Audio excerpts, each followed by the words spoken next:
हमारे साथ इस वक्त मौजूद है केंद्रीय मंत्री नरेंद्र सिंह तोमर जी। नरेंद्र तोमर जी से हम बात करेंगे कि चुनाव को लेकर सतना पहुंचे हैं। रैगांव में उपचुनाव हैं, इसके साथ ही प्रदेश में 4 उपचुनाव हो रहे हैं। क्या कहना चाहेंगे इस चुनाव को लेकर आप? मध्य प्रदेश में 3 विधानसभा और 1 लोकसभा का उपचुनाव 30 तारीख को संपन्न होने जा रहा है। चुनाव की तैयारियां ज़ोर शोर से चल रही हैं। सभी स्थानों पर पार्टी के कार्यकर्ता अपनी अपनी जिम्मेवारी को संभाले हुए हैं और जनता के बीच जाकर भारतीय जनता पार्टी के लिए समर्थन जुटा रहे हैं। मैं भी कल सतना आया था, तो कल हमारा एक भाई कश्मीर घाटी में शहीद हो गया था, तो करणवीर के घर जाकर उनको भी श्रद्धांजलि अर्पित करने का काम किया और भारतीय जनता पार्टी द्वारा चुनावी कार्यक्रमों में भी शिरकत की। आज भी मैं अनेक कार्यक्रमों से होता हुआ यहाँ पहुँचा हूँ।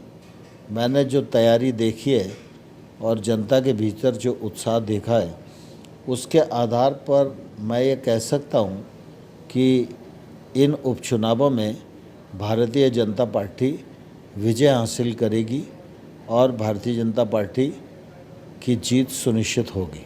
क्योंकि सीएम शिवराज सिंह चौहान जी का लगातार सतना में दौरा हो रहा है, 6वां दौरा हो चुका है, अगला आने वाले समय में 7वां दौरा होगा। इसको लेकर कांग्रेस का आरोप है कि बीजेपी घबराई हुई है, सीएम घबराए हुए हैं, ऐसे में वो घबराहट है इसलिए लगातार दौरे कर रहे हैं सीएम। इसको लेकर क्या कहना चाहेंगे कांग्रेस? हमारे घबराहट के मामले में कांग्रेस को चिंतित होने की आवश्यकता नहीं है। हम भारतीय जनता पार्टी हैं और भारतीय जनता पार्टी जब चुनाव लड़ती है तो निश्चित रूप से हर कार्यकर्ता की ये कोशिश होती है कि वो अधिक से अधिक चुनाव को जिताने में अपना योगदान करे। शिवराज सिंह जी हमारे मुख्यमंत्री हैं, स्वाभाविक रूप से वो जनता के बीच में निरंतर बने रहते हैं और इसलिए वो सभी चुनाव क्षेत्रों में जाकर भारतीय जनता पार्टी का प्रचार कर रहे हैं। मैं भी आया हुआ हूँ, हमारे प्रदेश अध्यक्ष भी आए हैं, बाकी कार्यकर्ता भी जहाँ जिसको लगाया है वहाँ काम कर रहे हैं।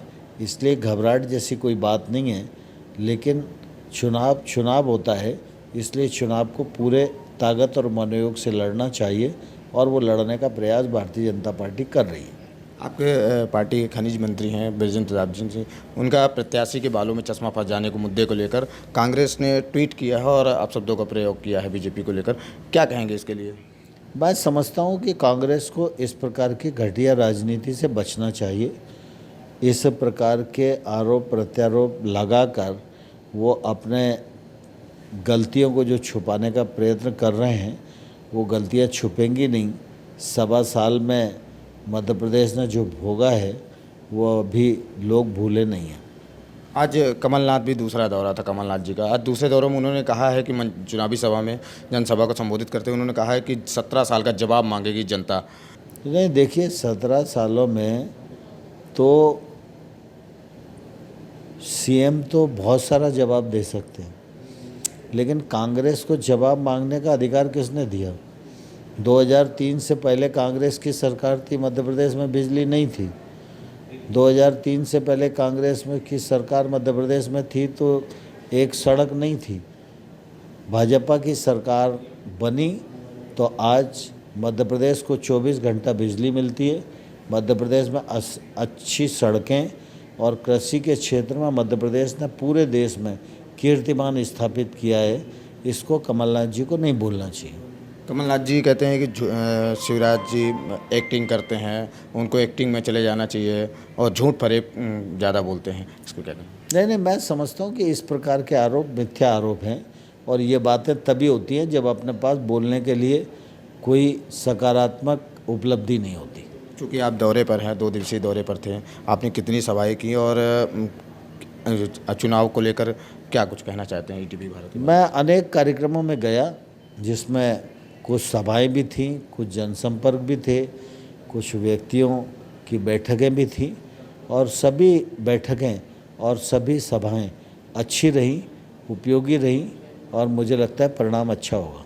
महंगाई को लेकर जो इस समय बात की जा रही है, पेट्रोल डीजल के दाम 120 के पार हो चुके हैं, ऐसे में इसको लेकर क्या कुछ रणनीति रहेगी? देखिए, दरअसल क्या है, कभी कभी ऐसी परिस्थिति आती है, देश अभी कोरोना महामारी के दौर से धीरे धीरे उबर रहा है और इसलिए कई प्रकार की कठिनाइयाँ होती हैं, लेकिन भारत सरकार के संज्ञान में सारी बात है और जहाँ प्रबंध करने की कोशिश की जानी चाहिए, जहाँ निर्णय करने चाहिए, वहाँ भारत सरकार निर्णय कर रही है।